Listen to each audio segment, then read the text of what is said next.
Yes, my lord.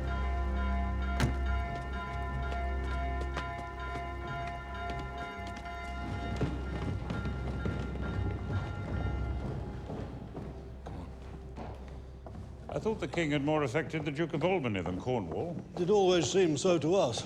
But now, in the division of the kingdom, it appears not which of the dukes he values most. The qualities are so weighed that curiosity in neither can make choice of either's moiety. Is not this your son, my lord? His breeding, sir, hath been at my charge. I've so often blushed to acknowledge him that now I am brazen to it. I cannot conceive you. Sir, this young fellow's mother could. Though this knave came something saucily into the world, there was good sport at his making, and the whoreson must be acknowledged. Do you know this noble gentleman, Edmund? No, my lord. My lord of Kent. Remember him hereafter as my honourable friend.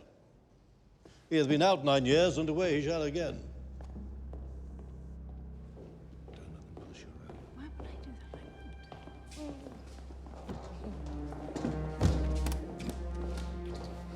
that? The king is coming.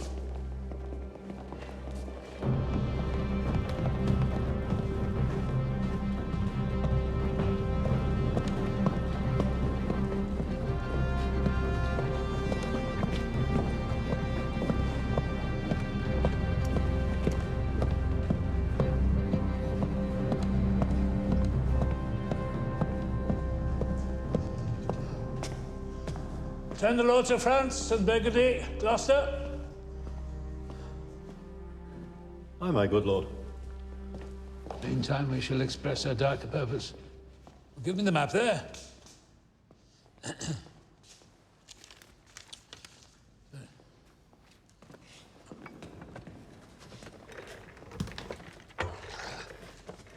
Know that we have divided in three our kingdom. 'Tis our past intent to shake all cares and business from our age, conferring them on younger strengths, while we, unburdened, crawl toward death. Our son of Cornwall, and you, our no less loving son of Albany, we have this hour a constant will to publish our daughter's several dowers, that future strife may be prevented now. The Princes France and Burgundy, great rivals in our youngest daughter's love, long in our court have made their amorous sojourn, and here are to be answered.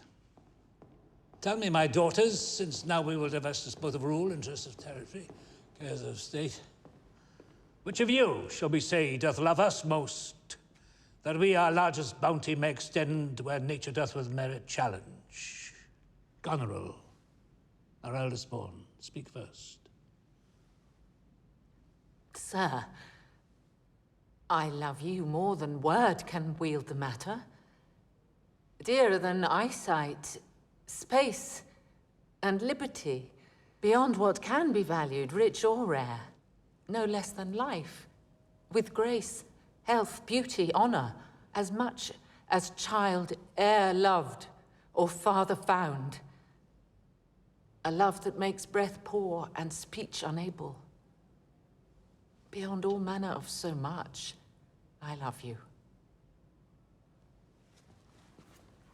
Of all these bounds, even from this line to this, with shadowy forests, with champaigns riched, with plenteous rivers and wide-skirted meads, we make thee lady.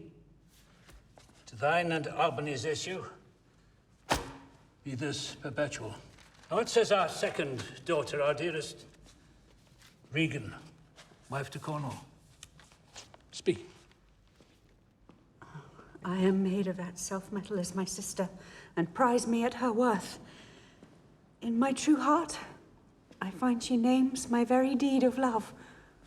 Only she comes too short, that I profess myself an enemy to all other joys, which the most precious square of sense possesses, and find I am alone felicitate in your dear highness' love. And to thee and thine hereditary ever remain this ample third of our fair kingdom, no less in space, validity, and pleasure, than I conferred in Goneril. Now our joy, although the last and least, to whose young love the vines of France and milk of Burgundy strive to be interested. What can you say to draw a third, more opulent than your sisters? Speak.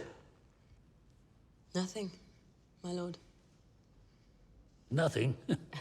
Nothing. Well, nothing will come of nothing.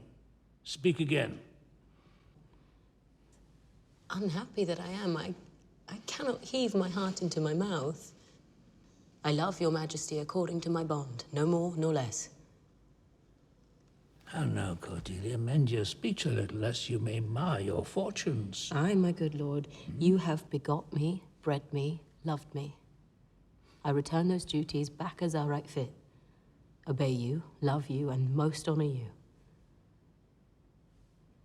Why have my sisters husbands if they say they love you all? Sure, I shall never marry like my sisters to love my father all.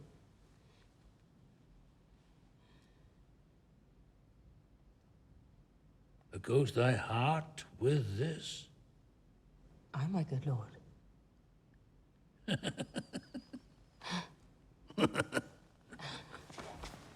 So young and so untender. So young, my lord, and true. Let it be so. Thy truth then be thy dower.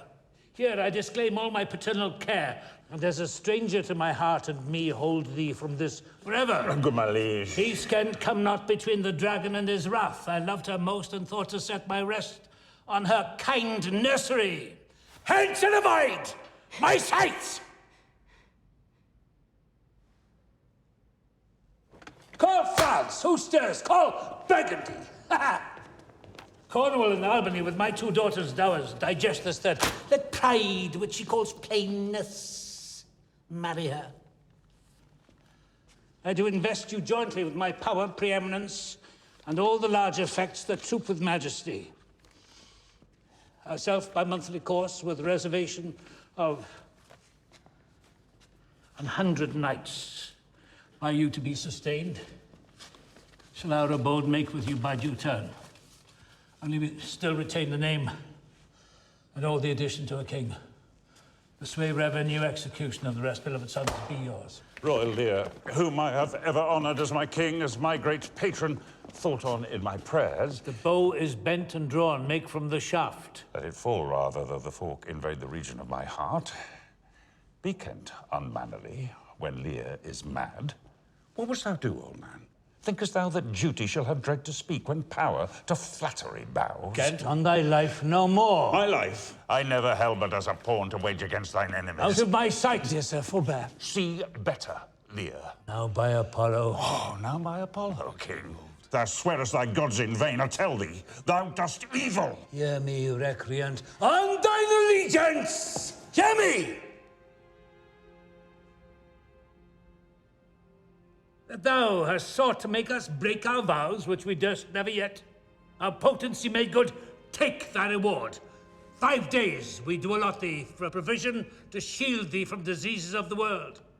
And on the 6th to turn thy hated back upon our kingdom, if on the 10th day following thy banished tongue be found in our dominions, the moment is thy death. Away, by Jupiter!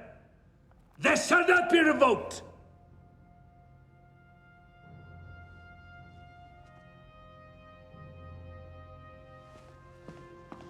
Here's France and Burgundy, my noble lord.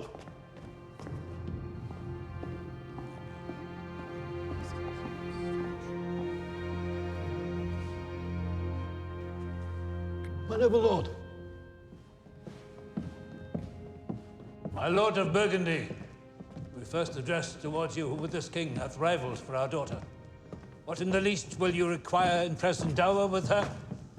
Or cease your quest of love? Most royal majesty, I crave no more than hath your highness offered, nor will you tender less. Right, noble Burgundy, when she was dear to us, we did hold her so. But now her price is fallen. So there she stands, if aught within that little seeming substance, or all of it, without displeasure pieced, and nothing more may fitly like your grace. She's there, and she is yours. I know no answer.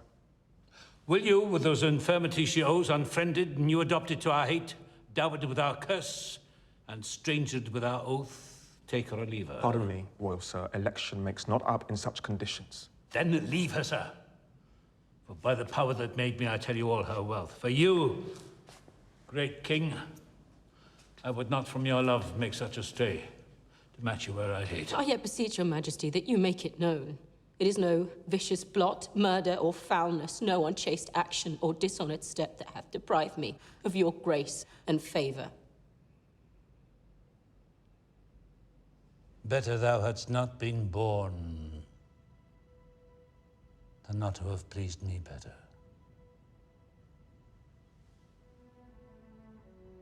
My lord of Burgundy, what say you to the lady? Will you have her? Give but that portion which yourself proposed, and I will make Cordelia Duchess of Burgundy. Nothing, I have sworn. I'm firm.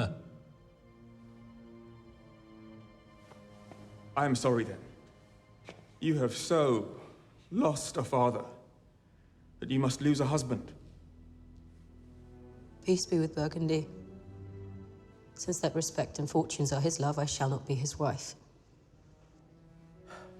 First, Cordelia, thee and thy virtues. Here, I seize upon. Thou hast her, king.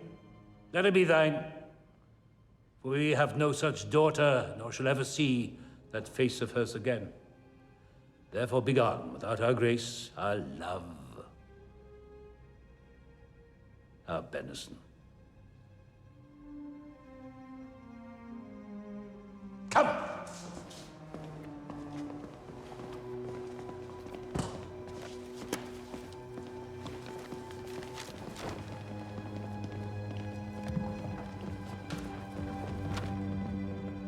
Bid farewell to your sisters.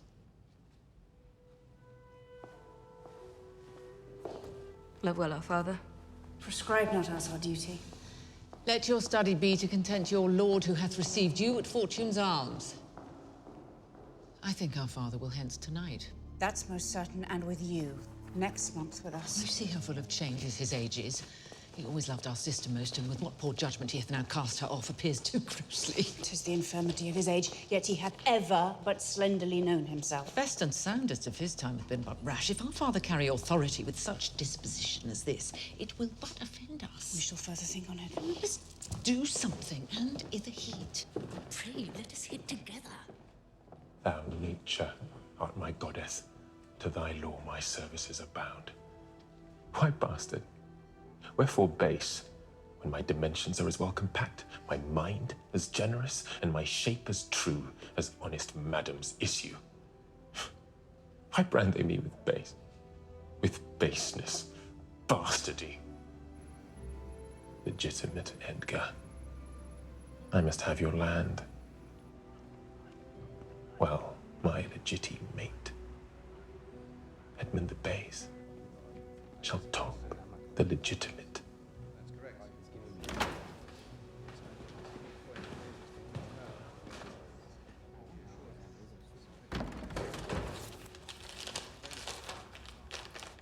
Excuse me. Edmund, how now? What news? I know no news, my lord. What paper were you reading? Nothing, my lord. No? What needed then that terrible dispatch of it into your pocket? The quality of nothing hath not such need to hide itself.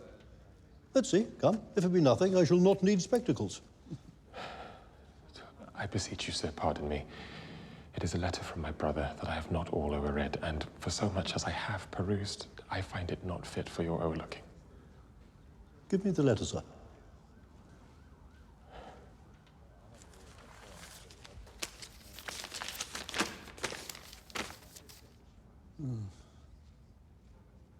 If our father would sleep till I waked him, you should enjoy half his revenue forever and live the beloved of your brother, Edgar. Sleep till I waked him? Enjoy half his revenue, my son, Edgar? When came you to this? Who brought it? I found it in my room. You know the character to be your brother's.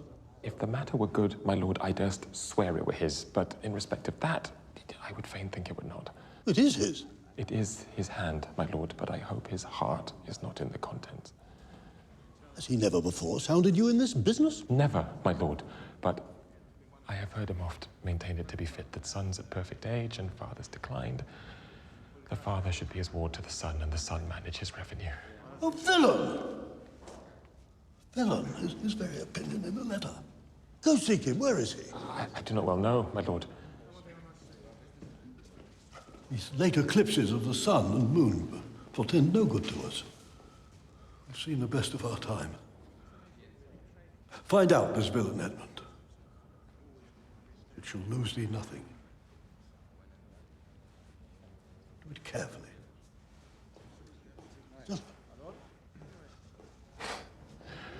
This is the excellent foppery of the world, that when we are sick in fortune, often the surfeits of our own behavior, we make guilty of our disasters the sun, the moon, and stars, as if we were villains of necessity, fools by heavenly compulsion, knaves, thieves, and treasoners by spherical predominance, drunkards, liars, and adulterers by an enforced obedience of planetary influence, and all that we are evil in by a divine thrusting on.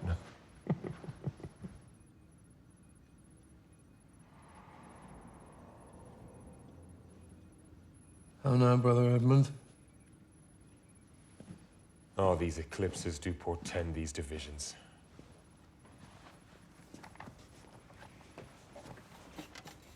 What serious contemplation are you in? I'm thinking, brother, of a prediction I read this other day. What should follow these eclipses? Do you busy yourself with that? I promise you the effects he writes of succeed unhappily. When saw you my father last? Then I come by. Spake you with him?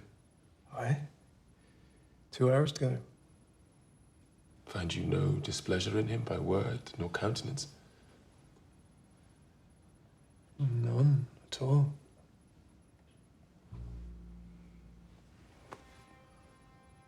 Bethink yourself wherein you may have offended him, and at my entreaty forbear his presence until some little time hath qualified the heat of his displeasure, which at this instant so rageth in him, that with the mischief of your person it would scarcely allay. Some villain hath done me wrong. No, that's my fear. I pray you, retire with me to my lodging, from whence I will fitly bring you to hear my lord speak. Pray ye, go!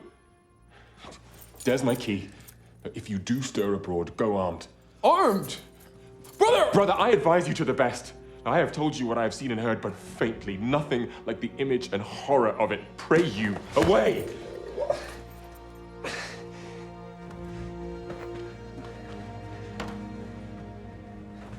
A credulous father and a brother noble, whose nature is so far from doing harms that he suspects none. I grow, I prosper. Now, gods, stand up for bastards. Shall I hear from you anon? I do serve you in this business.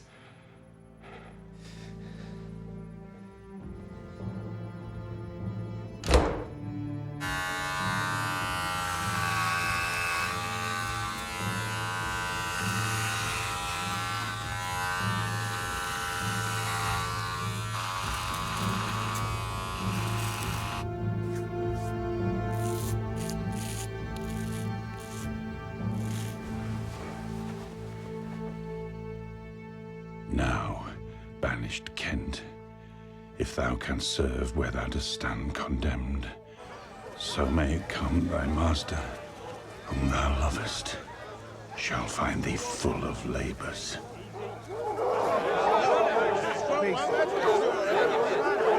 Let me not stay a jot for dinner. Oh no, what art thou? A man, sir. Oh, what dost thou profess? I do profess to be no less than I seem. What wouldst thou? Service. Who wouldst thou serve? You? Dost thou know me, fellow? No, sir. But you have that in your countenance which I would fain call master. What's that? Authority. Well, follow me, thou shalt serve me. If I like thee no worse after dinner, I will not part from thee yet. Dinner ho!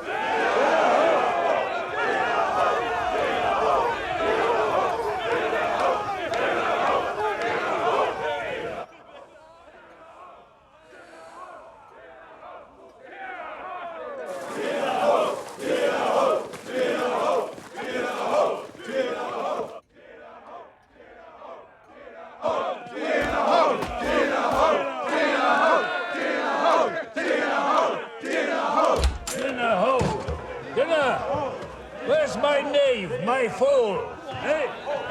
Go and call my fool hither. Ah, you, sir, you. You! Sirrah, where's my daughter? So please you. What says the fellow there? Call the cloth pole back. But where's my fool? I think the world's asleep. By day and night he wrongs me. Every hour he flashes into one gross crime or other that sets us all at odds. I'll not endure it. His nights grow riotous and himself upbraids us on every trifle. Say I am sick. Put on what weary negligence you please. If he distasted, let him to my sister, whose mind and mine I know in that are one, not to be overruled. Well, madam. Anna, where's that mongrel? He says, my lord, your daughter is not well. Why came not the slave back to me when I called him? Sir, he answered me in the roundest manner he would not. He would not. Go and tell my daughter I would speak with her. Go you, call hither my fool. Sir. Oh, you, sir, you. Come here hither, sir. Who am I, sir? My lady's father? My lady's father. My lord's knave, you horse and dog. You slave, you cur. I am none of these, my lord. I beseech your pardon. Bloody looks at me, you rascal. I'll not be struck, my lord. No tricks, neither, you base football player. I thank thee, fellow, thou servest me, and I love thee. Come, sir, arise, away, up. Away, away.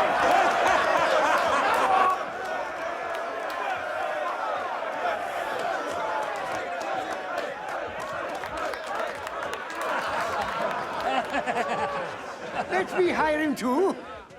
Here's my coxcomb. How now, my pretty knave, how dost thou? Sirrah, you had best take my coxcomb. Why, fool? Why? This fellow has banished 2 of his daughters and did the 3rd a blessing against his will. If thou follow him, thou must needs wear my coxcomb. How now, nuncle? Would I had 2 coxcombs and 2 daughters. Why, boy?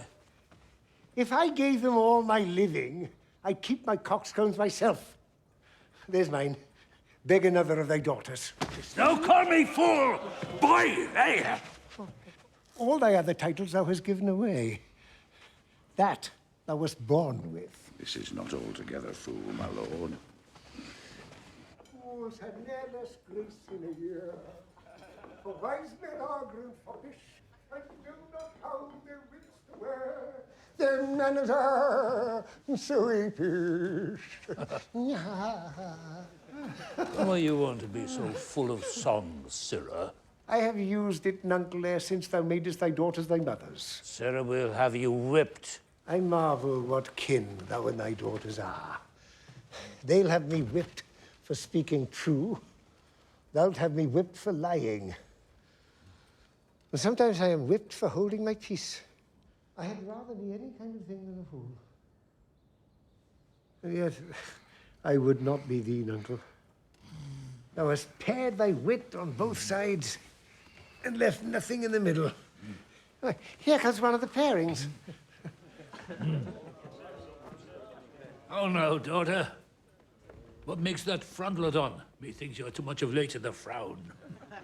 Not only, sir, this, your all-licensed fool, but other of your insolent retinue do hourly carp and quarrel, breaking forth in rank and not to be endured riots.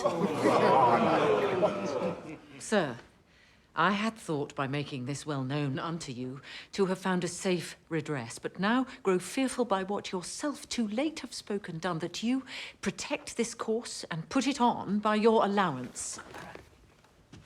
Are you our daughter?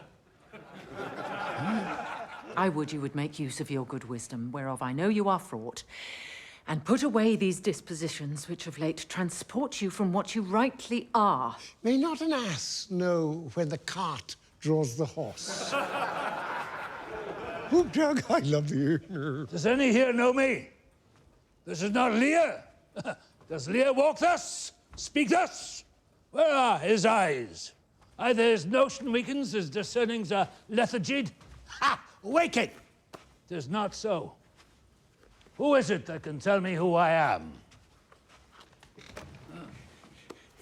Lear's shadow. Your name, fair gentlewoman.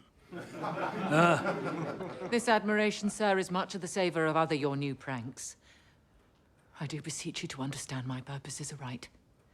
As you are old and reverend, should be wise.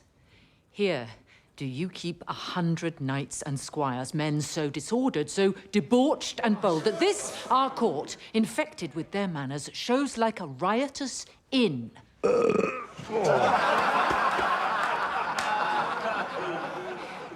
Be then desired by her that else will take the thing she begs, a little to disquantity your train. Darkness and devils, call my train together. Degenerate bastard, I'll not trouble thee. Yet have I left a daughter. You strike my people in your disordered rabble, make servants of their betters. Whoa, that too late repents! Oh, you, sir, you, are you come? Is it your will? Speak, sir. Pray, sir, be patient. Oh, most small fault. How ugly didst thou in Cordelia show. It's like an engine wrenched my frame of nature from the fixed place, drew from my heart all love. And added to the goal. Oh, Lear, Lear, Lear, beat at this gate and let thy folly in, and thy dear judgment out. Go, go, my people. My lord, I am guiltless as I am ignorant of what hath moved you. It may be so, my lord.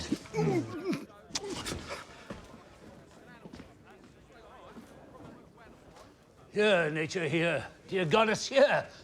Suspend thy purpose if thou didst intend to make this creature fruitful into her womb. Convey sterility. Dry up in her the organs of increase, and from her derogate body never spring a babe to honor her. If she must teem, create her child of spleen, that it may live and be thwart this nature torment her. Let us stamp wrinkles in her brow of youth, that she may feel how sharper than a serpent's tooth it is to have a thankless child. Away, away! Now goes the weird door, whereof comes this. Never afflict yourself to know more of it. But let his disposition have that scope as dotage gives it. Oh, you, sirrah!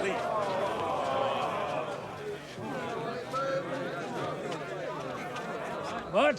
50 of my fellows at a clap within a fortnight? What's the matter, sir? I'll tell thee, life and death, I am ashamed that thou hast power to shake my manhood thus. Blasted fogs upon thee! The untended woundings of a father's curse pierce every sense about thee! Let it be so. Yet have I left a daughter. Oh, I'm sure it's kind and comfortable. When she shall hear this of thee with her nails, she'll flay thy wolvish visage. Thou shalt find that I'll resume the shape which thou dost think I have cast off forever. Thou shalt, I warrant thee. Wait, wait! Do you mark that? I cannot be so partial, Goneril, to the great love I bear you. Content. Oswald! You, sir! More knave than fool, after your master! Nuncle Lear! Nuncle Lear! Terry! 100 knights! 'Tis politic and safe to let him keep at point 100 knights. Yes, that on every dream, each buzz, each fancy, each complaint, dislike, he may enguard his dotage with their powers and hold our lives in mercy. Oswald, I say! Well, you may fear too far. Safer than trust too far. I know his heart. What he hath uttered, I have writ my sister. If she sustain him and his 100 knights, when I have showed the unfitness, Oswald, away to my sister, inform her full of my particular fear, and thereto add such reasons of your own as may compact it more.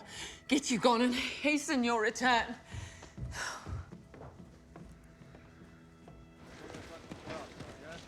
If a man's brains are in seals, we're not in danger of chilblains. Aye, boy. Then I prithee be merry. Thy wit shall not go slipshod. Aye, aye. Thou canst tell why one's nose stands in the middle of one's face? No. Why, to keep one's eyes away the sage news. That what a man cannot smell out, he may spy into. Oi, oi. I did her wrong. Canst tell how an oyster makes his shell? No. Nor I neither. But I can tell why a snail has a house. Why? Why, to put its head in. Not to give it away to his daughters and leave his horns without a case. I will forget my nature. I'm so kind a father. The reason why the 7 stars are no more than 7 is a pretty reason. Because they are not 8. Yes, indeed. Thou wouldst make a good fool. Monster ingratitude. If thou wert my fool, Knuckle, I'd have thee beaten for being old before thy time. How's that? Thou shouldst not have been old till thou hadst been wise. Oh, let me not be mad. Not mad, sweet heavens. Keep me in temper. I would not be mad. Ready, my lord.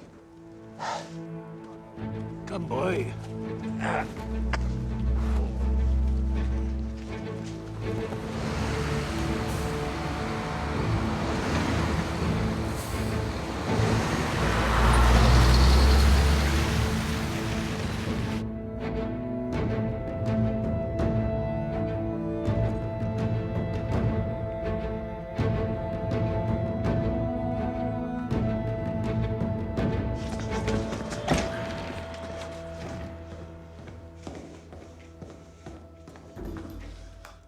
Brother, a word. Ascend, brother, I say. Oh, sir, fly this place. Intelligence is given where you were hid. The Duke of Cornwall's coming hither now in haste, and Regan with him. Have you nothing said upon his party? I am sure of it! Not a word! My father coming.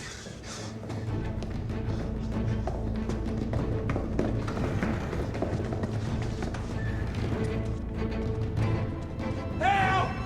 Help! Fly, brother, fly! Help! Help! I've seen drunkards do more than this in sport.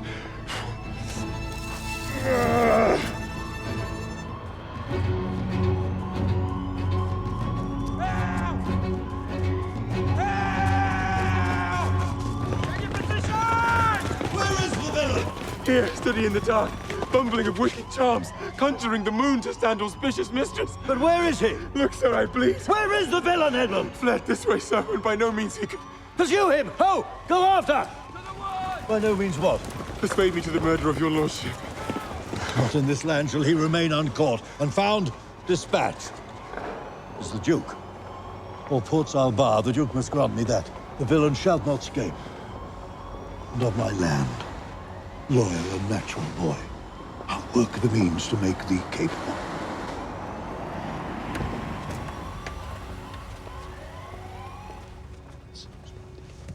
How does my lord? Oh, madam, my old heart is cracked. It is What cracked. did my father's godson seek your love?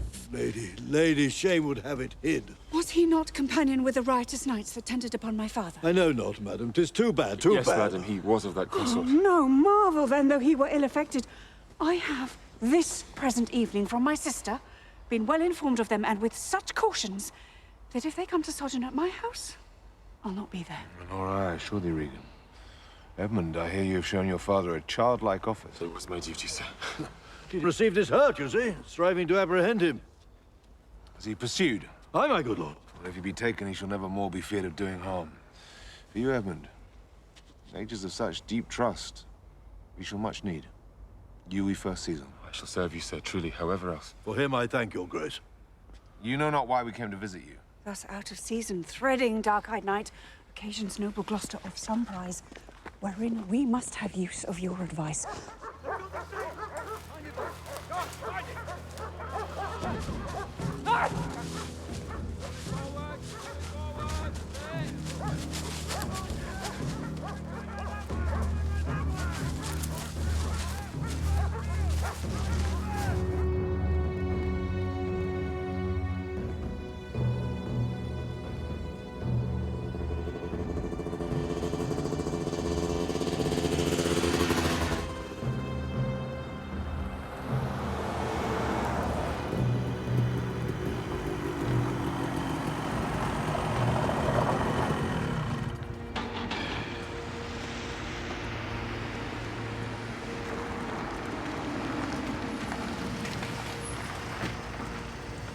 Out of this house, friend. Aye. Where may we stop? In the mire. I prithee, if thou lovest me, tell me. I love thee not. Why then I care not for thee? If I had thee in a ring, I'd make thee care for me. Why dost thou use me thus? I know thee not. Fellow, I know thee. And what dost thou know me for? A knave, a rascal, a base, proud, shallow, beggarly, three-suited, £100, filthy, worsted, stocking knave. Why, what a monstrous fellow art thou, thus to rail on one that neither knows thee nor is known of thee. What a brazen-faced varlet art thou to deny thou knowest me. I tripped up thy heels and beat thee before the king. I'll make a sup of the moonlight of you horse! Away! I have nothing to do with thee! You rascal! You take the puppet's part against the royalty of her father, you rogue! Help! Murder! Help! Stand, you rogue! Stand, you rogue! Down you sleeps! Help! Help! How now? Help! What's the matter? Fire! With you, goodman boy! If you please come, I'll beat you. Come on, young master! What's the matter here? Feast upon your lives. He dies that strikes again. What is the matter? A messenger from our sister and the king. What is your difference? Speak. Sir, this ancient ruffian whose life I have spared. You whoreson Zed! You unnecessary letter! Peace! Sirrah, know you no reverence? Yes, sir, but anger hath a privilege. Why art thou angry? That such a slave as this should walk the world, who wears no honesty. What is his fault? His countenance likes me not. Well, no more perchance does mine, or his, nor hers. I have seen better faces in my time than stands on any shoulder that I see before me at this instant. You stubborn ancient knave. We'll teach you. I serve the king! As I have life and honor, here shall he stay until noon? Till noon? Till tomorrow night, my lord. Why, madam, if I was your father's dog, you should not use me so. Sir, being his knave, I will. This is a fellow of the self-same color our sister speaks of. The king, his master, needs must take it ill that he, so slightly valued in his messenger, should have him thus restrained. I'll answer that. My sister may receive it much more worse to have her gentleman abused, assaulted. Come, away. There, Smith! I'm sorry for thee, friend. I'll entreat for thee. Pray do not, sir. The Duke's to blame in this. 'Twill be ill taken.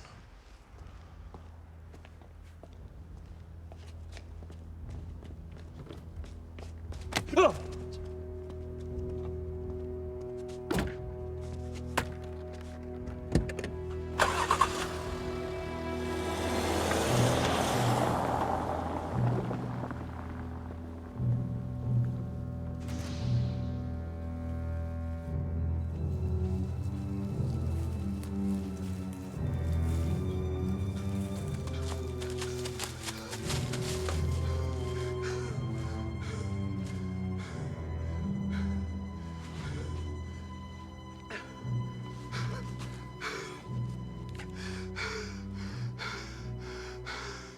I heard myself proclaimed. Edgar! Edgar.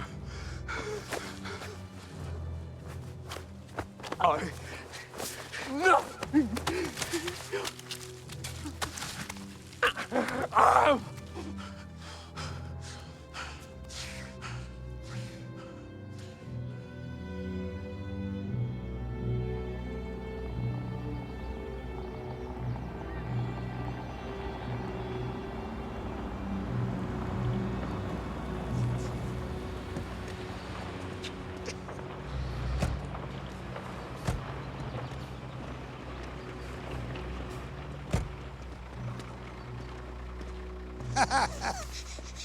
He wears cruel garters.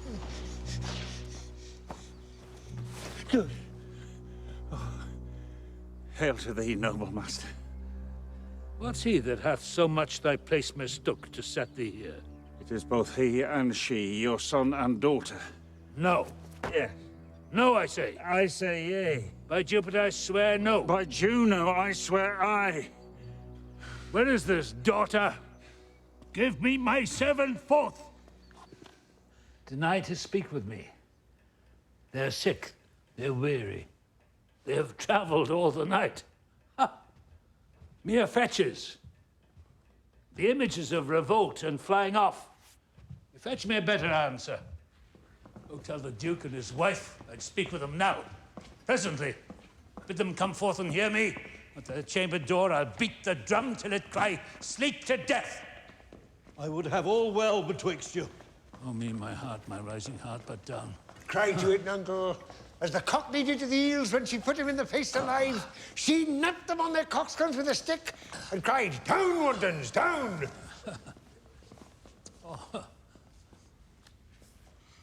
Oh, good morrow to you both. Hail to your grace. I am glad to see your highness. Regan, I think you are. I have good reason to think so. Oh, are you free? Thy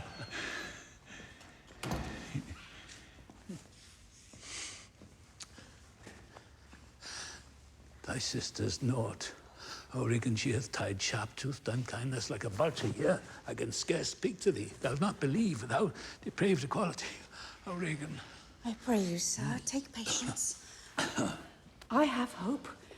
You less know how to value her desert than she to scant her duty. Say, how's that? I cannot think my sister in the least should fail her obligation if, sir, perchance, she hath restrained the riots of your followers.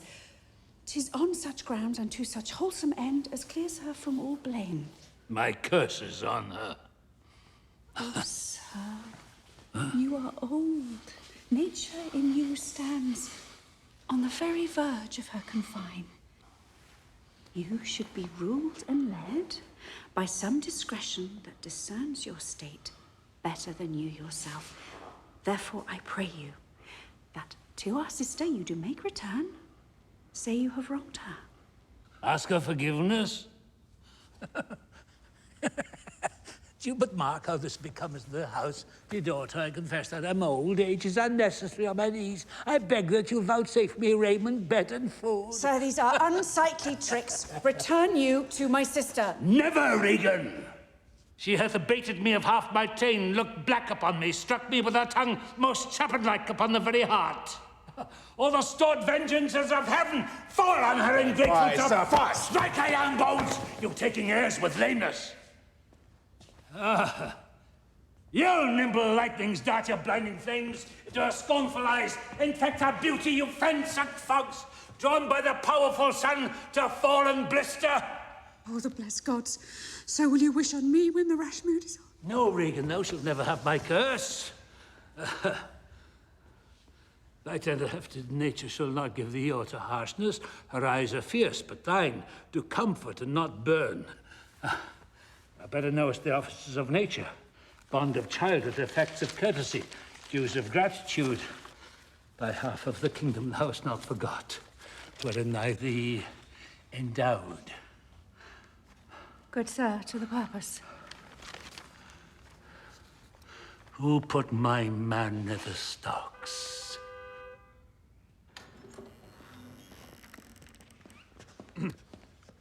Is your lady come? This is the slave whose easy borrowed pride dwells in the fickle grace of her he follows. Out, follow from my sight! What means your grace? Who stopped my servant? Regan, I have good hope thou didst not know it. Who comes here? Oh, heavens!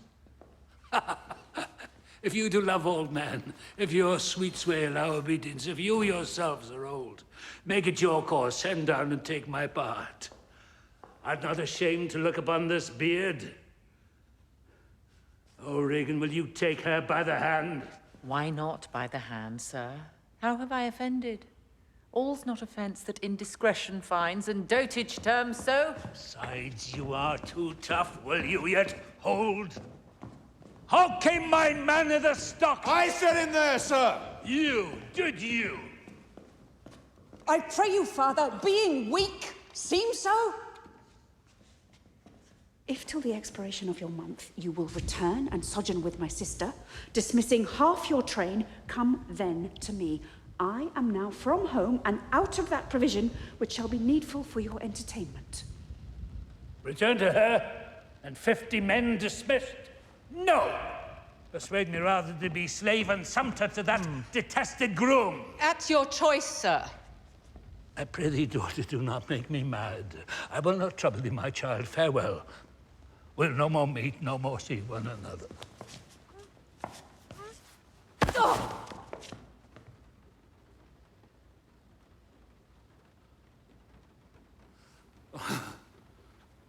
But yet thou art my flesh, my blood, my daughter. Or rather a disease that's in my flesh, which I must needs call mine. Thou art a boil, a plague sore, an embossed carbuncle in my corrupted blood. I'll not chide thee. The shame coming well. I do not call it, I do not bid the thunder bearer shoot, nor tell tales of thee to high judging Jove. Mend when thou canst. Be better at thy leisure. I can be patient. I can stay with Regan. I and my 100 knights. Not altogether so. I looked not for you yet, nor am provided for your fit welcome. Give ear, sir, to my sister.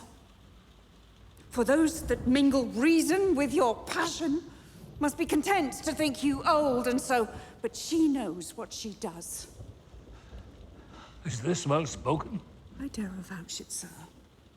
What, 50 followers? Is it not well?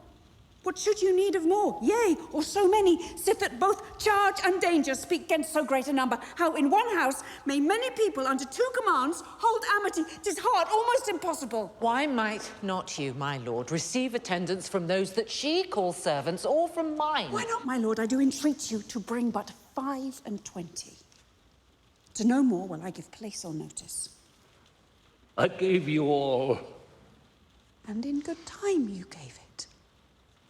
Made you my guardians, my depositories. What must I come to you with? 25? Regan said you so. And speak it again, my lord. No more with me.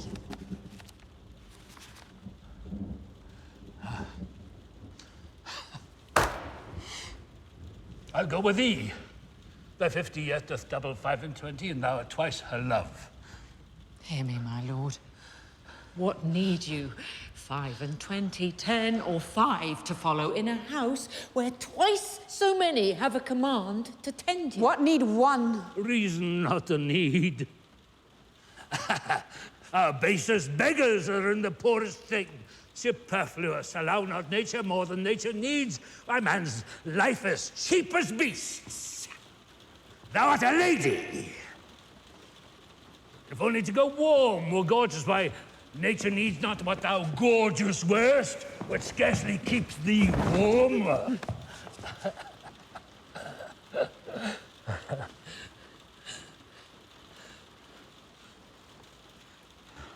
But for true need, you heavens, give me that patience. Patience I need. You see me here, you gods, a poor old man as full of grief as age, wretched in both.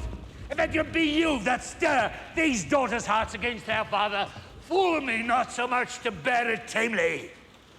Touch me with noble anger, and let not women's weapons water drops stain my man's cheeks. No, you unnatural hags! I will have such revenges on you both that all the world shall. I will do such things. What they are yet, I know not, but they shall be the terrors of the earth. You think I'll weep? No, I'll not weep. I have full cause of weeping, but this heart shall break into 100,000 flaws, or ere I'll weep.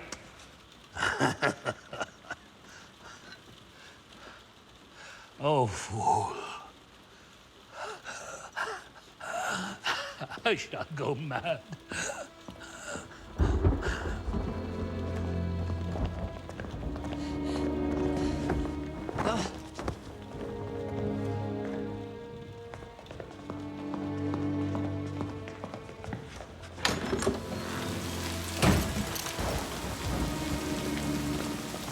It will be a storm.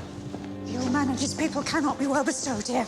'Tis his own blame hath put himself from rest, and must needs taste his folly. For his particular, I'll receive him gladly, but not one follower. So am I purposed. Where is my Lord of Gloucester? Follow the old man forth. The king is in high rage. But whither is he going? I know not. It is best to give him way. He leads himself. My lord, entreat him by no means to stay. Alack, the high winds do sorely ruffle. For many miles about the scarce of bush. Oh, sir, to willful men, the injuries that they themselves procure must be their schoolmasters. Shut up your doors. Shut up your doors, my lord. Blow, winds, and crack your cheeks! Rage, blow! You cataracts and hurricanes, spout till you have drenched our steeples, drowned the cocks, the Cerberus and thought-executing fires, bud couriers of oak-cleaving thunderbolts, singe my white head. And now, all shaking thunder, strike that the thick rotundity of the world, crack nature's molds, all Germans spill at once, that makes ungrateful man. Good uncle, in! Ask thy daughter's blessing. Rumble thy bellable! Spitfires, spout rain! I tax not you, you elements, with unkindness. Then let fall your horrible pleasure. Here I stand, your slave, a poor, infirm, weak and despised old man. He that has a house to put head in has a good headpiece. Alas, sir, are you here? Let the great gods that keep this dreadful putter on our heads find out their enemies now. I am a man more sinned against than sinning. Gracious, my lord. Hard by here is a hovel. Some friendship will he lend you against the tempest. My wits begin to turn. Come on, my boy, out us, my boy. I'm cold myself. Come, you hovel, poor fool and knave. I have one part in my heart that's sorry yet for thee. He that has such a little tiny wit with the hay, oh, the wind and the rain must make content with his fortune. Oh, the rain every day. Oh. I like not this unnatural dealing. They've taken from me use of mine own house, charged me on pain of perpetual displeasure neither to speak of him, entreat for him, or any way sustain him. Oh, savage and unnatural. Go to. Say you nothing. I have received a letter this night. It is dangerous to be spoken. These injuries the king now bears will be revenged. There is part of a power from France already footed. We must incline to the king. I will look for him. Go you and maintain talk with the Duke, that my charity be not of him perceived. If he ask for me, I'm ill and gone to bed. If I die for it, as no less is threatened me, the king, my old master, must be relieved. Pray you, be careful. Here is a place, my lord. Good my lord. Enter. The tyranny of the open night's too rough for nature to endure. Let me alone. Good my lord. Enter here. Prithee, go in thyself. Seek thine own ease. This tempest will not give me leave to ponder, and things would hurt me more. But I'll go in. In, boy, go first. I'll pray. Then I'll sleep.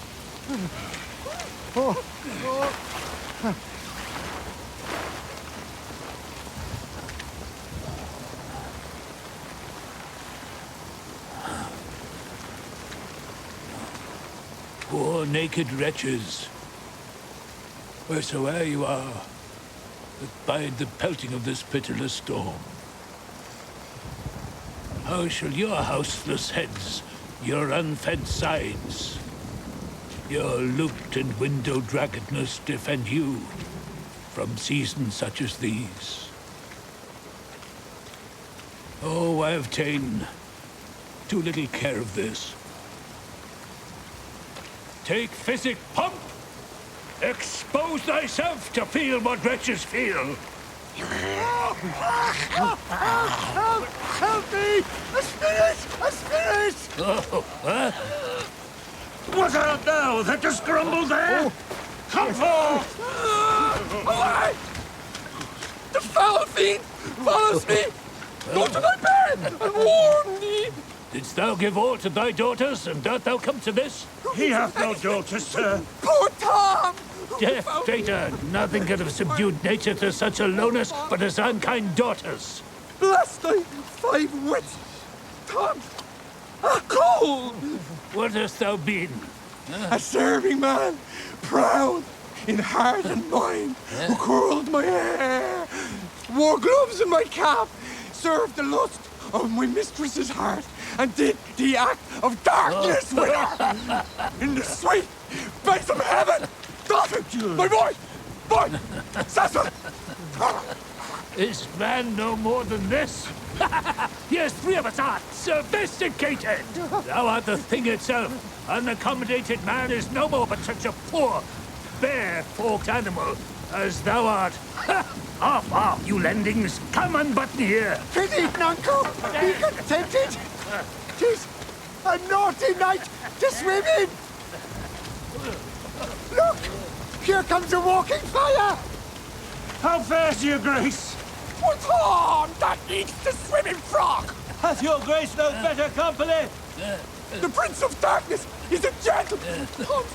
Cold. Come with me. I have ventured to come seek you out and bring you where both fire and food is ready. First, let me talk a word with this philosopher. Good my lord. What is the cause of thunder? Good my lord, take his offer. Go to the house. I do beseech your grace. Cry you mercy, sir. Come, noble philosopher, your company. Tom's a cold. Inside there, keep you warm.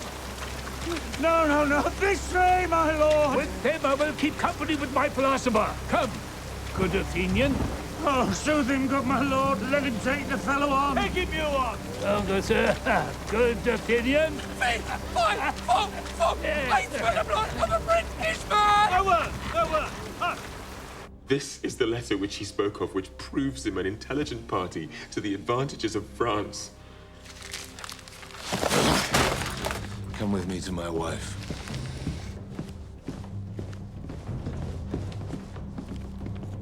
If the matter of this paper be certain, you have mighty business at hand. True or false, it hath made the Earl of Gloucester. Seek out where thy father is, that he may be ready for our apprehension.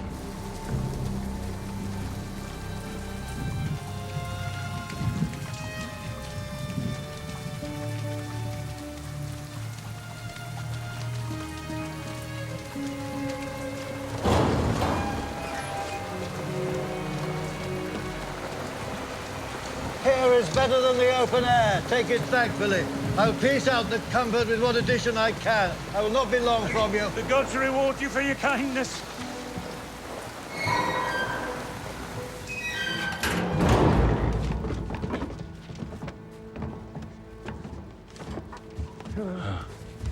Prithee, Nuncle, tell me whether a madman be a gentleman or a yeoman. A king.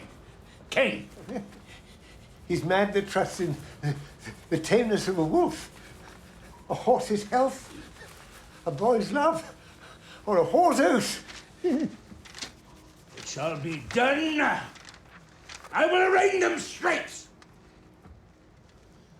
Come, sit thou here, most learned justicer. Sit thou there, sapient sir. Sit. And now, you she-foxes.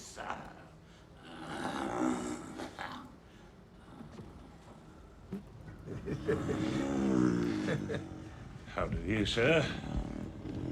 Stand you not so amazed? Will you lie down and rest upon the cushions? I'll see their trial first. Bring their evidence. Thou, Robert, man of justice, take their place. Thou, as yoke fellow of equity, benched by his side, you were of the commission, sit you too. Let us deal justly. Arraign her first. 'Tis Goneril. I here take my oath before this honourable assembly she kicked the poor king, her father. Come hither, mistress. Is your name Goneril? She cannot deny it. Cry you mercy. I took you for a joint stool. Oh. And here's another whose warped looks proclaim what store her heart is made on. Stop it there. Arms, sword, fire, corruption in the place. False justice, why has done us? Oh, pity, sir. Whoa. Where's the patience now that you so often boasted to retain? The little dogs and all. Tree, Blanche, and Sweetheart. They bark at me. Tom will throw his head at them. Avaunt, you curse! Let them anathemize Rhaegar. See what breathes about her heart.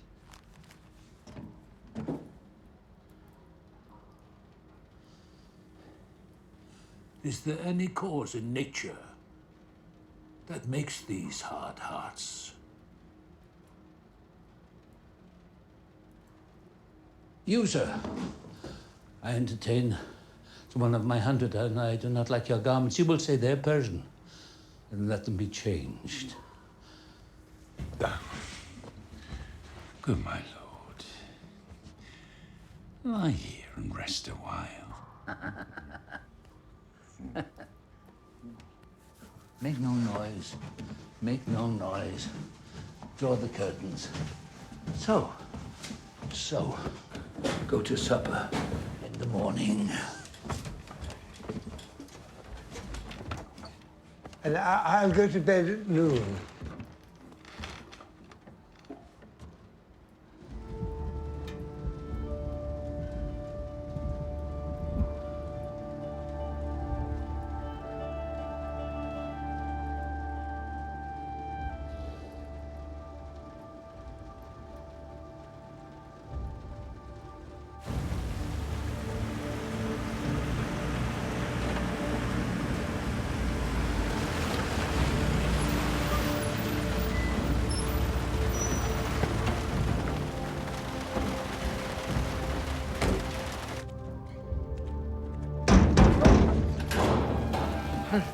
Come hither, friend.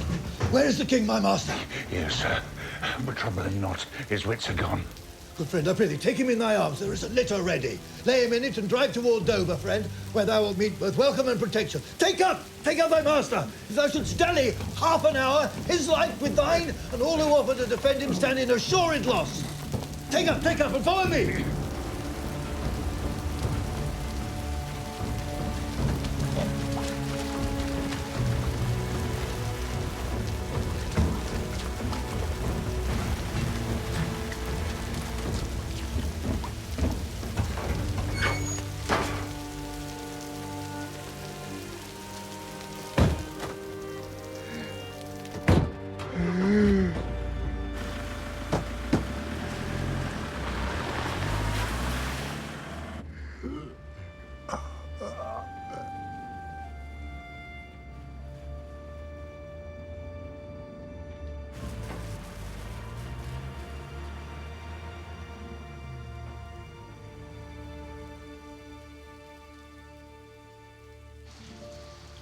Who alone suffers most in the mind, leaving free thoughts and happy shows behind.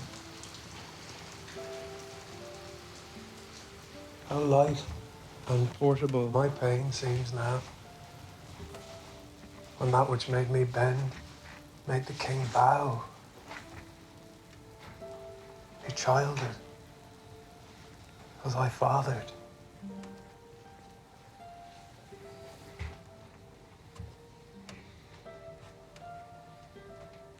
Tom.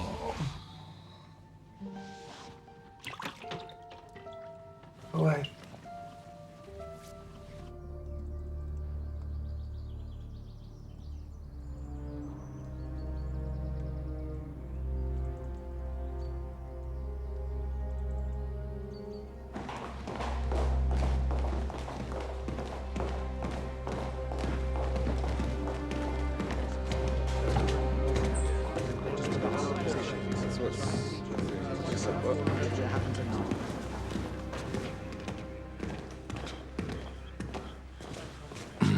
army of France has landed. Seek out the traitor Gloucester. Go seek the traitor Gloucester, pinning him like a thief. Bring him before us.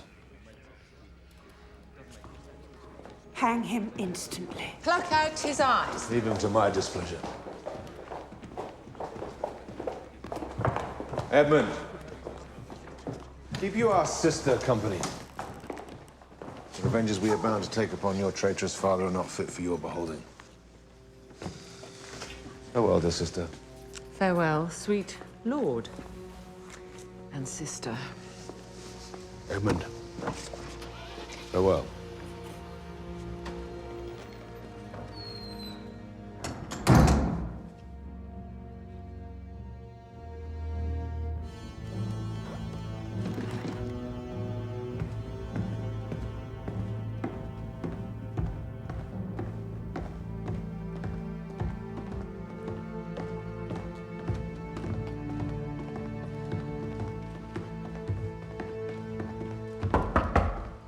Who's there? The traitor. Ingrateful fox, 'tis he. Bind fast his corky arms. What means your graces? Good my friends, consider. You are my guests. Do me no foul play, friends. Bind him, I say. Hard. Hard! Filthy traitor. Merciful lady, as you are, I'm none. To the chair! Bind him. Villain, thou shalt find. Ah! Kind gods! 'Tis most ignobly done to pluck me by the beard. So white, and such a traitor. These hairs which thou dost ravish from my chin will quicken and accuse thee. I'm your host. With robber's hands, my hospitable favours you should not ruffle thus. What will you do? Come, sir. What letters had you late from France? Be simple answered, And for what we know the confederacy? truth. And what confederacy have you with the To traitors whose hands you late-footed have in sent the the kingdom? lunatic king? Speak. I have a letter, guessingly set down, which comes from one that's of a neutral heart and not from one opposed. Cunning. And false. Where hast thou sent the king? To Dover. Wherefore to Dover? Wast thou not charged at Paris? Wherefore to Dover? Let him answer that. Tied to the stake, I must stand the course. Wherefore to Dover? Because I would not see thy cruel nails pluck out his poor old eyes, nor thy fierce sister in his anointed flesh stick boorish fangs, but I shall see the winged vengeance overtake such children! I'll see it, shalt thou never. Fellows, hold the chair.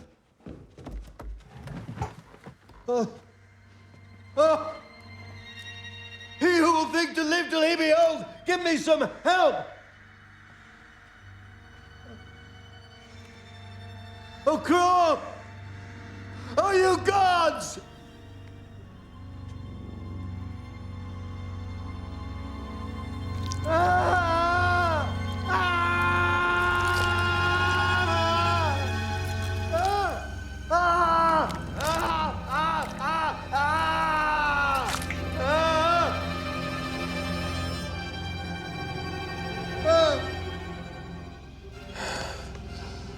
One side will mock another. The other two.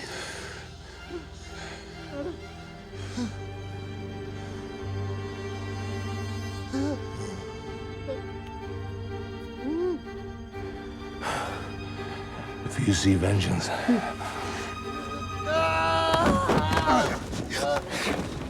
Hold your hand, my lord.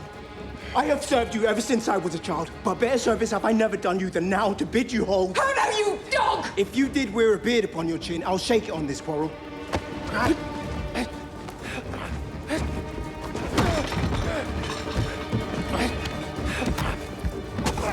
What do you mean? Come on!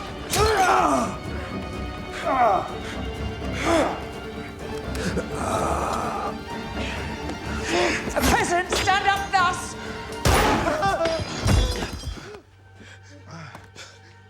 My lord, you have one eye left. See some mischief on him. Lest it see more, prevent it.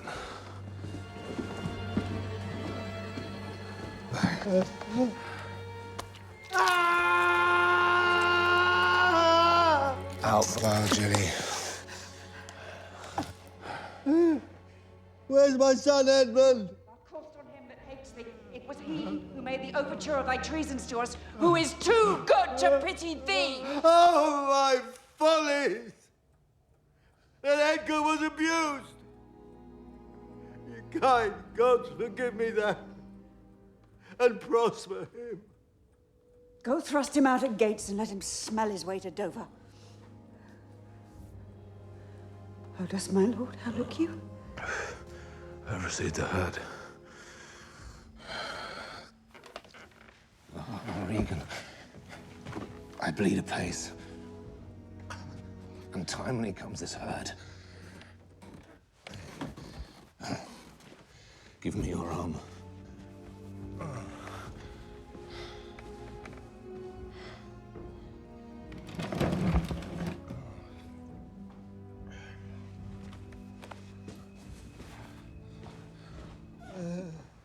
To be worse, the lowest and most dejected thing of fortune. Stand still in hope, lives not in fear. Who is it can say, I am at the worst? I am worse than ever I was, and worse I may be yet. The worst is not, so long as we can say, this is the worst. Away, get thee away, good friend, be gone. Thy comforts can do me no good at all, thee they may hurt. How now? Who's there? It is a poor madman. Fellow, where goest? Is it a beggar man? Madman. And beggar too. The last night's storm I such a fellow saw made me think of man a worm. My son came then into my mind, and yet my mind was then scarce friends with him. I've heard more since. As flies to wanton boys are we to the gods. They kill us for their sport. Bless thee, master! Is that the naked fellow? Aye, my lord. Get thee away. Bring some covering for this naked soul, which I'll entreat to lead me. Alack, sir, he is mad. 'Tis the time's plague when madmen lead the blind. Do as I bid thee, or rather, do thy pleasure. Above the rest, be gone. I'll bring the best apparel that I have, come of it what will. Come hither, fellow.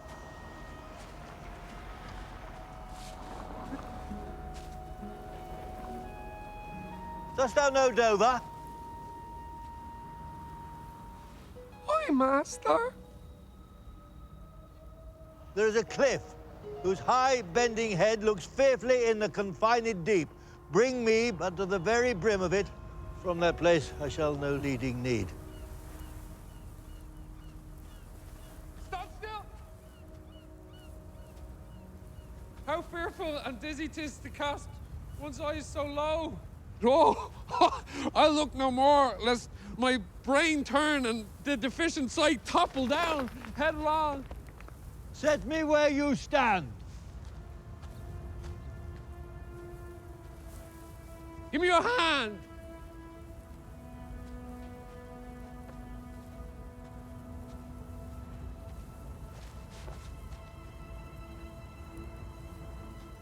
Whoa! You are now within a foot of the extreme verge. For all beneath the moon, will I not look upright?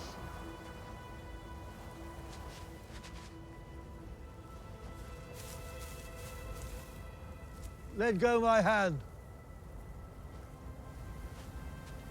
Go thou farther off. Bid me farewell and let me hear thee going. Very well, good sir. With all my heart. O you mighty gods, this world I do renounce. If Edgar live, oh, bless him.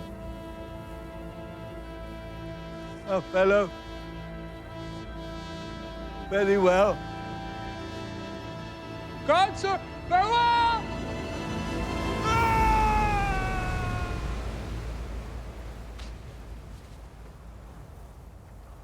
sir! Friend! Hear you, sir! Speak! What are you, sir? Away and let me die. But thou dost breathe! Thy life's a miracle! Speak yet again! But have I fallen or no? From the dread summit on this chalky bourne, look up a height! Do but look up! Alack, I have no eyes. Is wretchedness deprived that benefit to end in self by death? Give me your arm!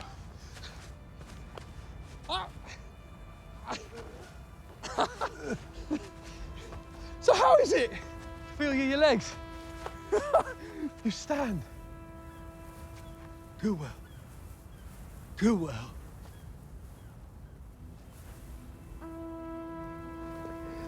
Bear free impatient thoughts.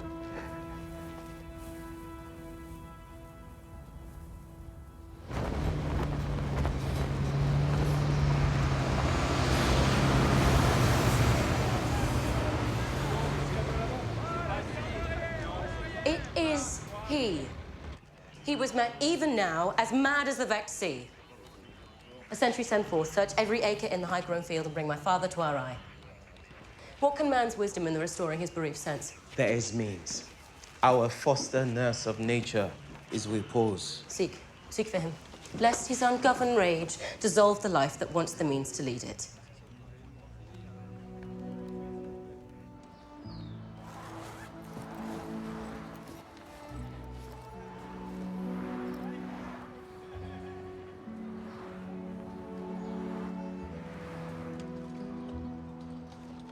Fellow handles his bow like a crow-keeper.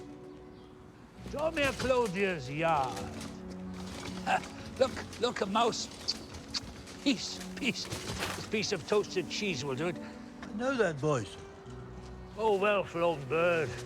I' the clout, show. Phew.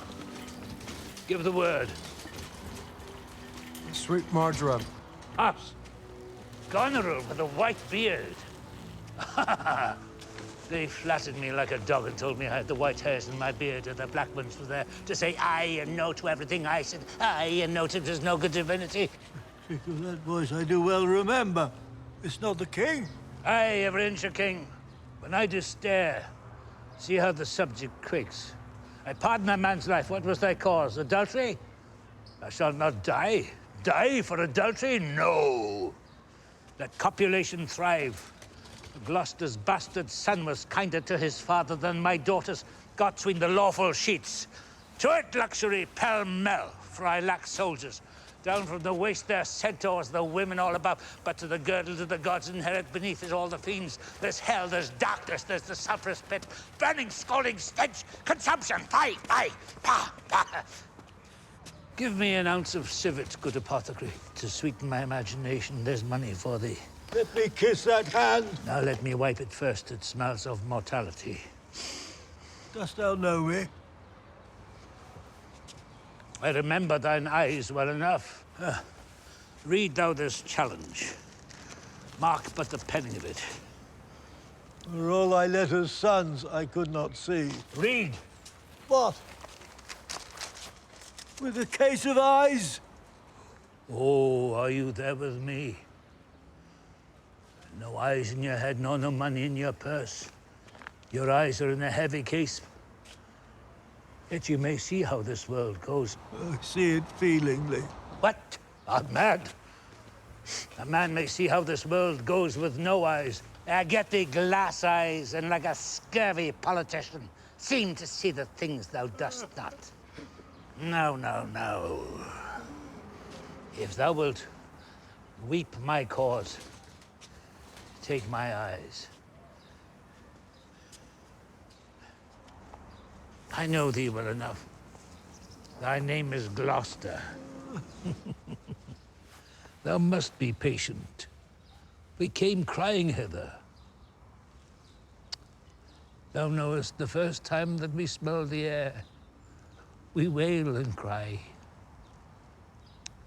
I will preach to thee, Mark. When we are born, we cry that we are come to this great stage of fools. Hey, this is a good block. Oi, oi. Yeah. 'Twere a delicate stratagem to shoe a troop of horse with felt. Shh. I'll put it in proof. And when I have stolen upon these son-in-laws, then kill! Kill! Kill! Kill! Hey! There he is! Lay hand upon him!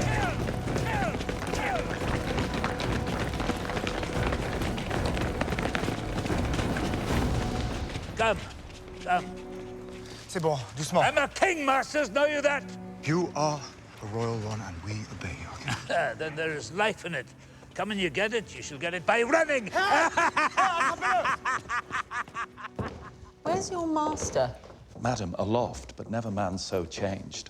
I told him the French were landed. He laughed at it.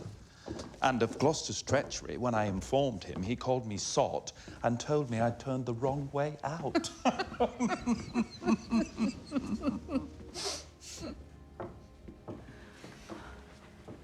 Back, Edmund, to the troops. Hasten your musters and conduct your powers.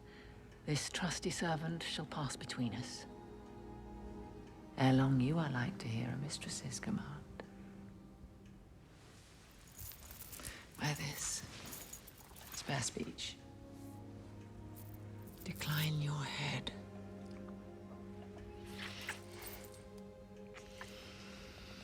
This kiss, if it does speak, would stretch thy spirits up into the air. Conceive.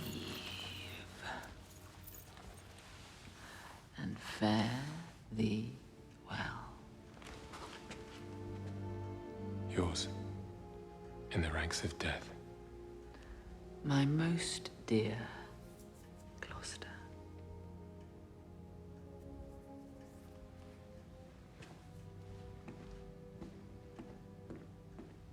Oh. The difference of man and man. To thee, a woman's service is odd to you. A fool usurps my bed. Madam, here comes my lord. I have been worth the whistle. Oh, Goneril. You're not worth the dust which the rude wind blows in your face. More. The text is foolish. Wisdom and goodness to the vile seem vile. Filth savor but themselves. Milk-livered man, where's thy drum? France spreads his banners in our noiseless land, whilst thou, a moral fool, sits still and cries alack. Why does he say? See thyself, devil! Proper deformity is not in the fiend, so horrid as in woman! Oh, vain fool. To both these sisters have I sworn my love, each jealous of the other, as the stung are of the adder. Which of them shall I take? Both? One? Or neither?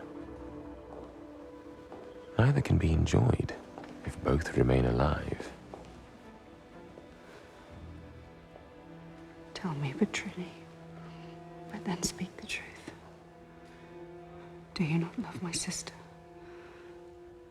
In honored love. But have you never found my brother's way to the forfeited place? That thought abuses you. No, by mine honor, madam. I never shall endure her. Dear my lord, be not familiar with her. Fear me not. She and the Duke, her husband. Our very loving sister, well bemet. Sir, this I heard. The king is come to his daughter, with others whom the rigor of our state forced to cry out, "It touches us," as France invades our land. Sir, you speak nobly. Why is this reasoned? Combine together against the enemy, for these domestic and particular broils are not the question here. Let's then determine our proceeding. Sister, you'll go with us? No. 'Tis most convenient. Pray go with us. Oh, I know the riddle. I will go. O thou good Kent, how can I live and work to match thy goodness? My life will be too short and every measure fail me. To be acknowledged, madam, is all paid. All my reports go with a modest truth, nor more nor clipped, but so.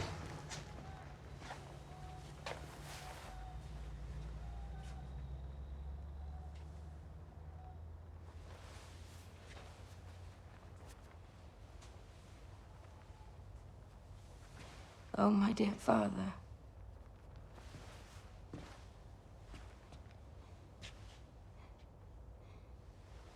Restoration, hang thy medicine on my lips, and let this kiss repair those violent harms that my two sisters have in thy reverence made.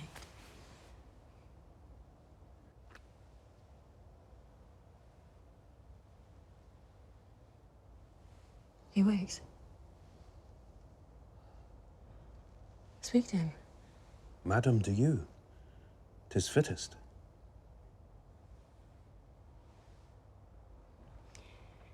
How does my royal lord? How fares your majesty? You do me wrong. To take me out of the grave. Thou art a soul in bliss, but I am bound upon a wheel of fire that mine own tears to scald like molten lead. Sir, do you know me?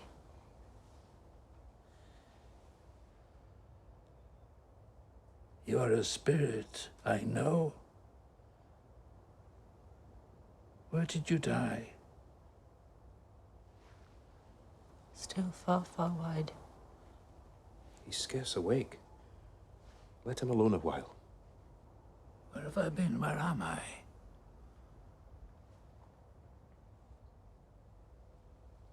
Fair daylight. I'm mightily abused. I should even die with pity to see another thus. I know not what to say.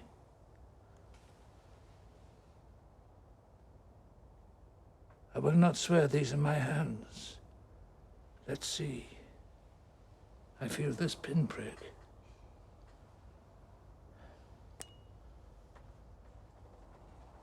Would I were assured of my condition. Oh, look upon me, sir, and hold your hand in benediction over me. You must not mean. Pray do not mock me. I am a very foolish, fond old man, 80 and upward, not an hour more nor less. And to deal plainly, I fear I'm not in my perfect mind. Methinks I should know you, and know this man, yet I'm doubtful. For I'm mainly ignorant what place this is, and all the skill I have remembers not these garments, nor I know not where I did lodge last night. Do not laugh at me, because I am a man. I think this lady to be my child. Cordelia. Oh, so I am. I am. Your tears wet. I prithee. Weep not. If you have poison for me, I will drink it. I know you do not love me. For your sisters have, as I do remember, done me wrong. You have some cause they have not. No cause. No cause.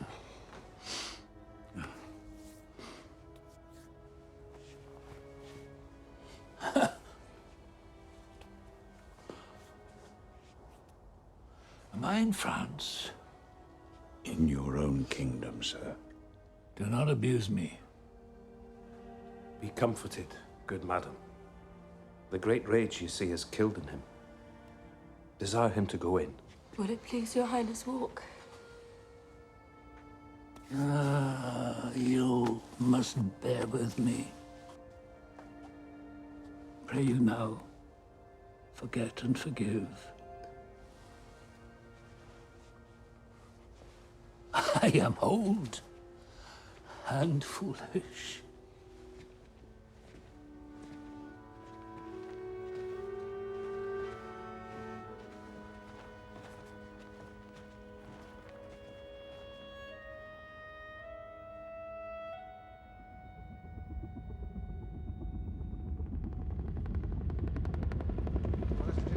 Most important thing, in my opinion, is to make sure we get the least Bravo and Alpha meet. Right.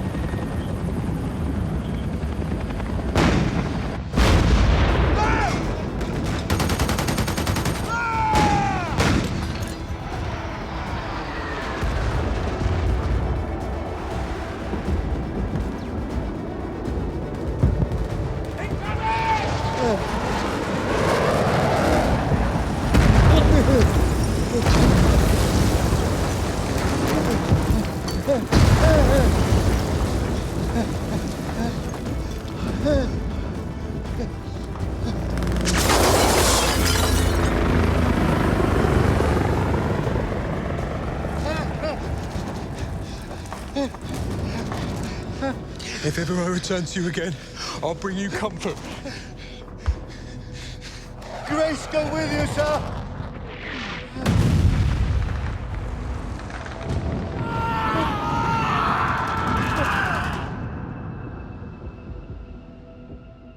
On recherche sur toute cette zone. Après, nous pourrons déployer, si vous le voulez, une autre troupe du côté du château.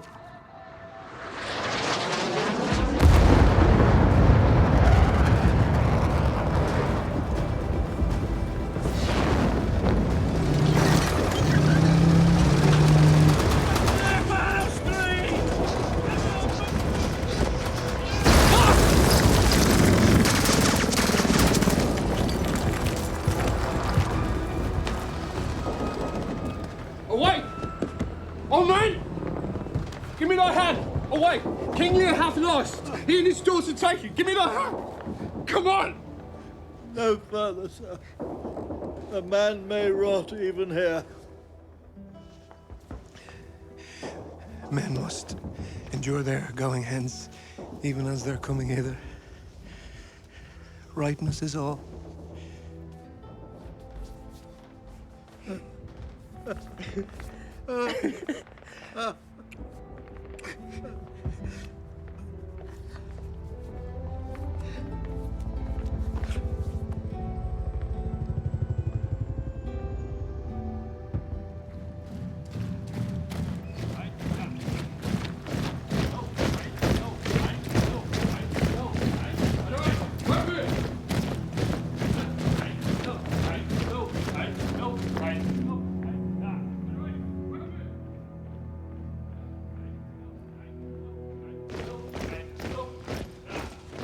We are not the first, who with best meaning have incurred the worst. Shall we not see these daughters and these sisters? No. Come, let's await a prison. We two alone will sing like birds in the cage. When thou dost ask me blessing, I'll kneel down and ask of thee forgiveness. And so we'll live and pray and sing and tell old tales and laugh at gilded butterflies. And hear poor rogues talk of court news, and we'll talk for them too. Who loses and who wins, who's in, who's out. And take upon us the mystery of things, as if we were God's spies. And we'll wear out in a walled prison packs and sects of great ones that ebb and flow by the moon. Upon such sacrifices, my Cordelia, the gods themselves throw incense. Have I caught thee? He that parts us shall bring a brand from heaven and fire us hence like foxes. Wipe thine eyes. Good years shall devour them, flesh and fell. They shall make us weep. We'll see him starved first.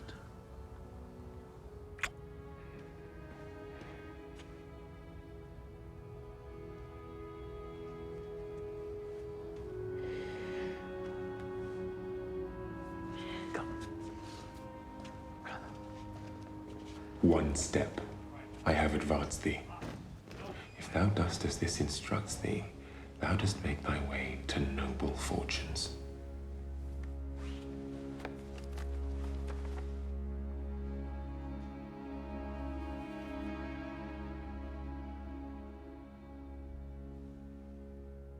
Either say thou do it, or thrive by other means. I cannot draw a cart nor eat dried oats. If it be man's work, I'll do it.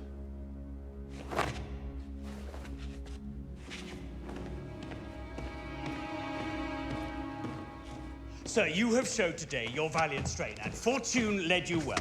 You have the captives who were the opposites of this day's strife. I do require them of you, so that we shall find their merits and our safety may equally determine. Sir, I thought it fit to send the old and miserable king to some retention. At this time, we sweat and bleed. The friend hath lost his friend, and the best quarrels in the heat are cursed by those that feel their sharpness. The question of Cordelia and her father requires a fitter place. Sir, by your patience, I hold you but a subject of this war, not as a brother. He led our powers, bore the commission of my place and person, the which immediacy may well stand up and call itself your brother. Not so hot. In his own grace he doth exalt himself more than in your addition. In my rights, by me invested, he compeers the best. That were the most if he should husband you. Jesters do oft prove prophets. That I that told you so looked but a squint. Lady, I am not well. Else I should answer from a full flowing stomach. General, take thou my soldiers, prisoners, patrimony. Dispose of them, of me. These walls are thine. Witness the world that I create thee here, my lord and master. The letter alone lies not in your goodwill. Nor in thine, lord. Half-blooded fellow, yes. Prove my title thine. Edmund, I arrest thee on capital treason and inviolate this gilded serpent. An interlude. Let the challenge sound. If none appear to approve upon my person thy heinous manifest and many treasons, here is my place. I'll make it on my heart. There's my exchange. What in the world he is that names me traitor? Villain-like he lies. He that dares approach, on him, on you, who not. I will maintain my truth and honor firmly.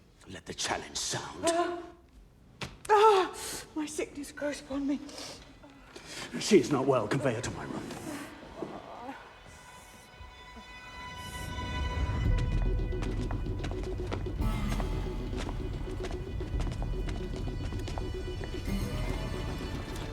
If any man of quality or degree within the lists of the army will maintain upon Edmund, supposed Earl of Gloucester, that he is a manifold traitor, let him appear.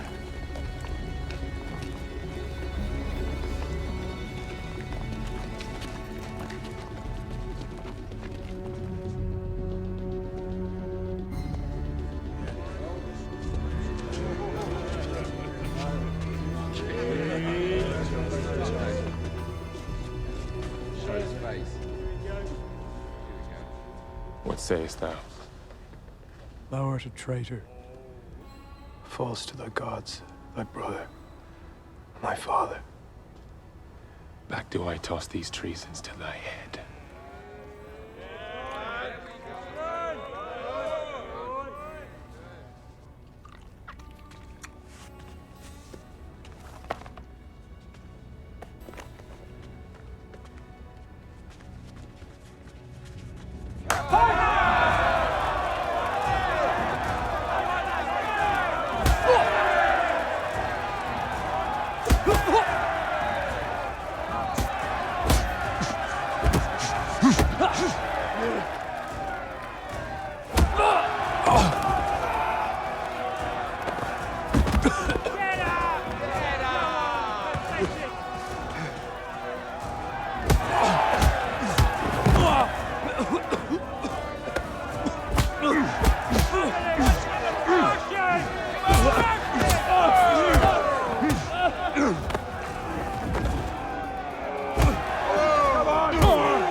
same!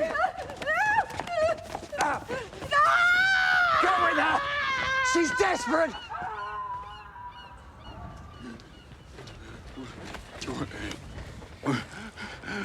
What you have charged me with, that have I done. And more. Much more. But what art thou? I am no less in blood than thou art in. My name is Edgar, and thy father's son. The wheel has come full circle. I am here. Oh, that my heart would burst. Help! Help! Oh, speak, man! This knife came even from the heart of... Well, who, man, speak? Your lady, sir. Your lady. And her sister by her is poisoned. She confesses it. Produce the bodies. Be they alive or dead. I was contracted to them both. All three now bury in an instant.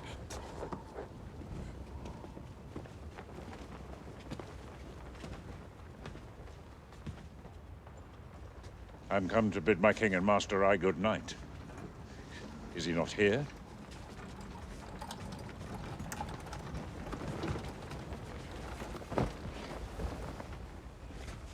Seest thou this object, Kent?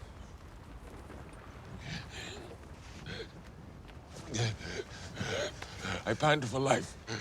Quickly send. For my writ is on the life of Lier and Don Cordelia. Send in time! Haste thee for thy life! Bear him hence!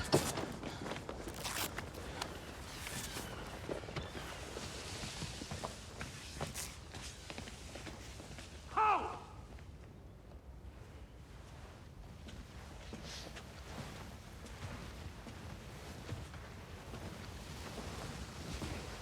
How?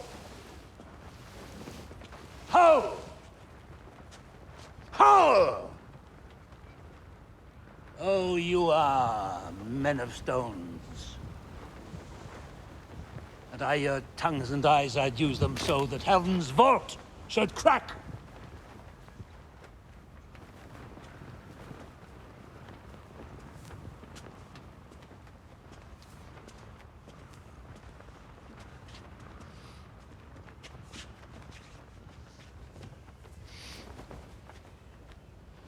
She's gone.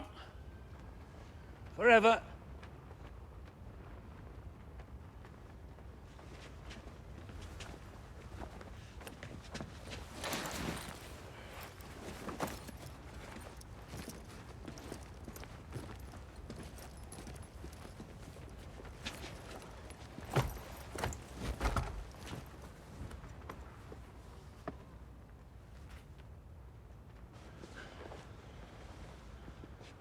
I know when one is dead and when one lives.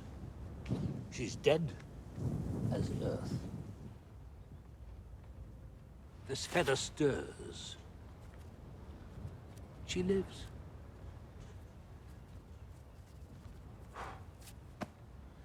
If it be so, it is a chance which does redeem all sorrows that ever I have felt. Oh, my good master. Prithee away. 'Tis noble Kent, your friend. A plague upon us. Murderers, traitors all. I might have saved her. Now she's gone. Forever. Cordelia. Cordelia, stay a little. Ah, what is thou sayest? Her voice was ever soft, gentle and low. An excellent thing in woman.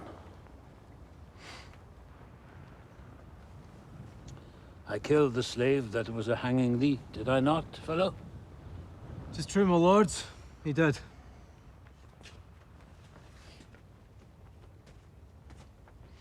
I have seen the day with my good biting falchion. I'd have made him skip.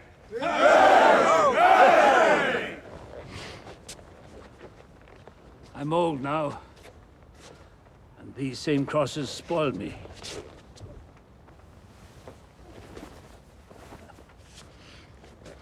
This is a dull sight.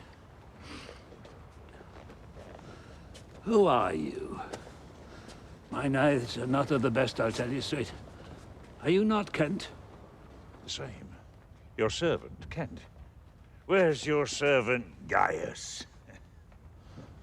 He's a good man, I'll tell you that. He's striking quickly, too. He's dead and rotten. No. My good lord, I am the very man. See that straight. That from your first of difference and decay have followed your sad steps. You're welcome hither. He knows not what he says, and vain is it that we present us to him. My lords and noble friends know our intent. What comfort to this great decay may come shall be applied. For us, we will resign during the life of this old majesty to him our absolute power. See! See! And my poor fool is hanged.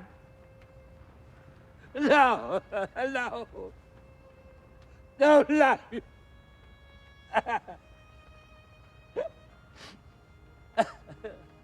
Why should a dog, a horse, a rat have life? And thou no breath at all. And thou come no more.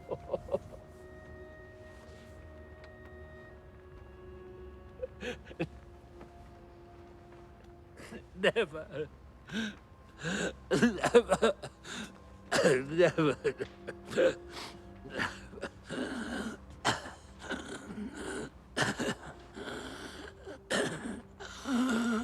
Bring him unto the spot.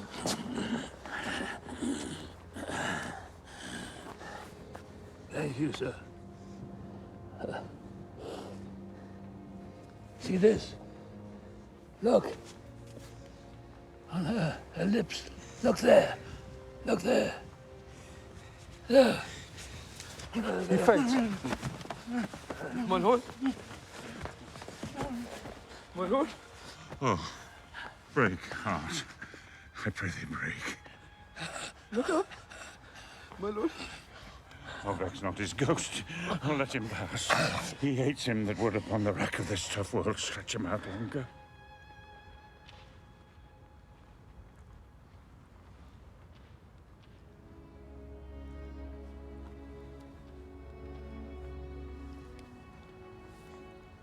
He is gone indeed.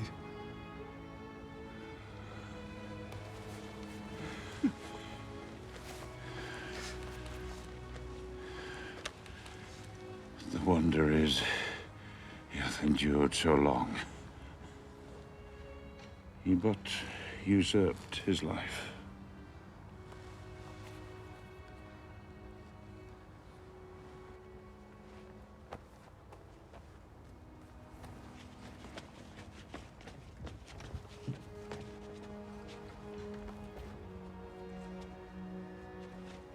Friends of my soul, you twain rule in this realm, and the Gord state sustain.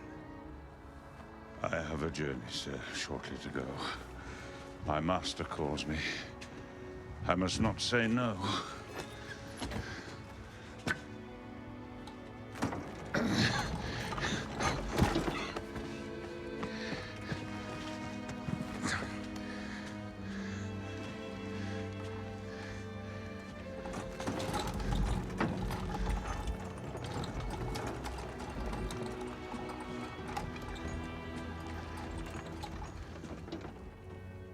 The weight of this sad time we must obey. Speak what we feel, not what we ought to say. The oldest hath borne most. We that are young shall never see so much.